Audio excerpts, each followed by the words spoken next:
All right, so this is factoring, how to factor trinomials when a is equal to 1. That just means you don't have a number in front. And I just did an example where everything was positive. Let's do some examples now where you have some subtraction signs kind of mixed in. You have to deal with some negatives. So the first example I want us to look at is y equals x squared minus 2x minus 15. Okay? Now, if you were in class or on Zoom, Miss B and I wrote down some really great rules for this, and I'll write those again at the end of the slide or at the end of this example, but you can pull those out if you have them. That might be helpful for you. The first thing that you're going to do is you'll go ahead and draw your big X, okay? And C is going to go up here in the top. So C is going to be negative 15. It's important to put the negative, and then your B is going to go down here in the bottom. That's going to be a negative 2. So on either side of the X, you're going to write the factors of negative 15. That is going to be the numbers that you could multiply together to get 15. So I'm going to put 1 and 15. You always can start with 1.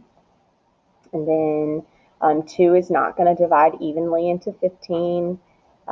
3 will. You have 3 and 5. And if you weren't sure what the other factors were, you could keep going down kind of, the list 1, 2, 3, 4, 5, and take 15 and divide it by each of the numbers and see if you get a whole number.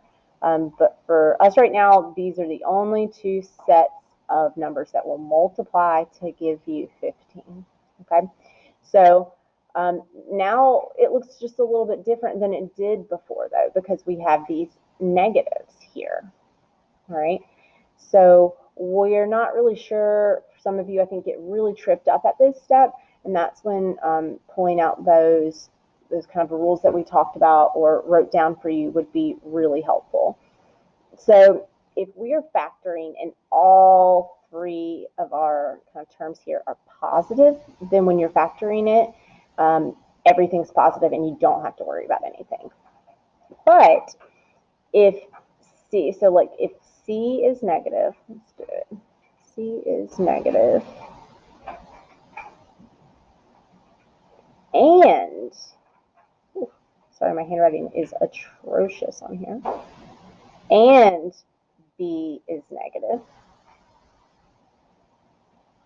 which is the case we have here. You'll see we have a negative 15 for C and a negative 2 for B. So our C is negative and our B is negative.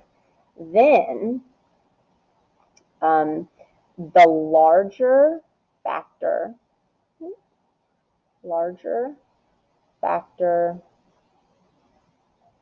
will be negative.